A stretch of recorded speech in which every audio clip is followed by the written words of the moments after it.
Hi, I'm Amy Matthews, and for years I have helped homeowners renovate their homes on television. But now I want to take you inside one of my own projects. I bought this 1977 Rustic Rambler in the woods on the bluffs of a beautiful river, and it was ugly. So I renovated it from top to bottom in a modern rustic style, and that was to suit the house and also its surroundings.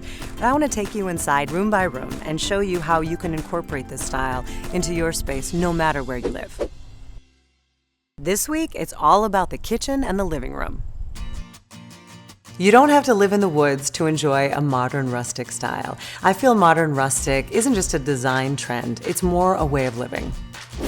When I first bought this house to renovate it, I walked in and thought that a 1977 pine tree had thrown up. It was yellow, it was gross.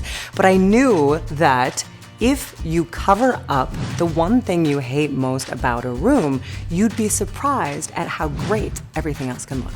White is a really great color, or as some people would say, a non-color. But when you give a space a white backdrop, you can pretty much put anything against it and that piece will pop.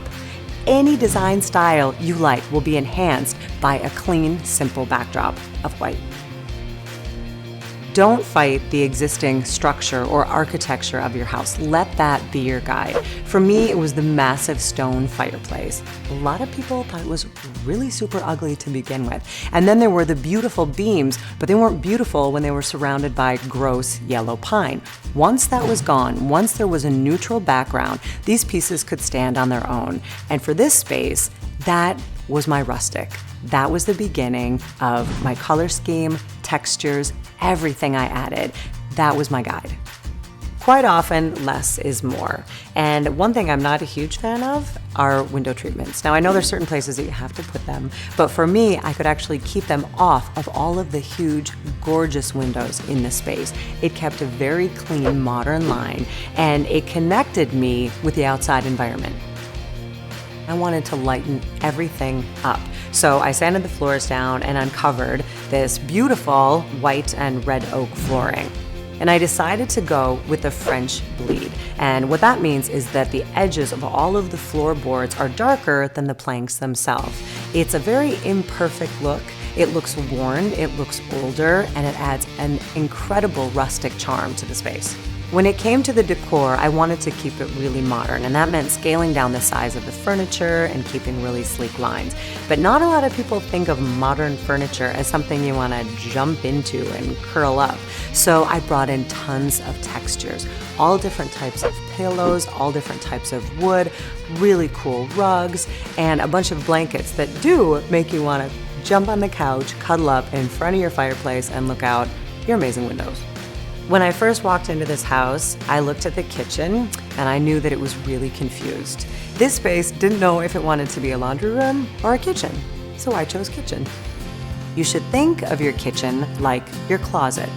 There's probably only about 10 or so things that you use on a regular basis. Everything that you use should be beautiful and functional, and that goes for the entire house. I didn't want to do upper cabinets and close the space off, and I also wanted to use some incredibly rustic elements. So I chose to do oak open shelving. They have a live edge and they're rough sawn, and to me, they are my favorite part of the space. And I wanted to keep the cabinetry light and white so that it matched the living room side, so that that whole circle around the fireplace could flow. And when a small space has the same color scheme all around, it really does make that space feel a lot bigger. The concrete countertops are truly one of my favorite things in this entire space. They were poured in place so there's no seams. They're chunky, they're gritty, they feel like the outside. It was a way that I could top off those clean, nice, white, pretty cabinets with something incredibly rustic. You have to have appliances, so why not make one of them a focal point? I love cooking with gas, and I love a really, really beautiful range. So I splurged, and I put it up against that gorgeous backdrop of the fireplace. And even if you don't like to cook, that looks pretty darn good. Lighting, it is the jewelry of your kitchen. It's so important, not just for function, but because it lights up all these beautiful elements that you just pull together. And under cabinet lighting is a must-have in every single house. I found an LED strip light that's only about 1/8 of an inch thick. I was able to route out the bottom of my open shelving, stick that right in there, and light up the space. Modern rustic style really has no rules. The only goal is to create an uncomplicated and naturally beautiful living space.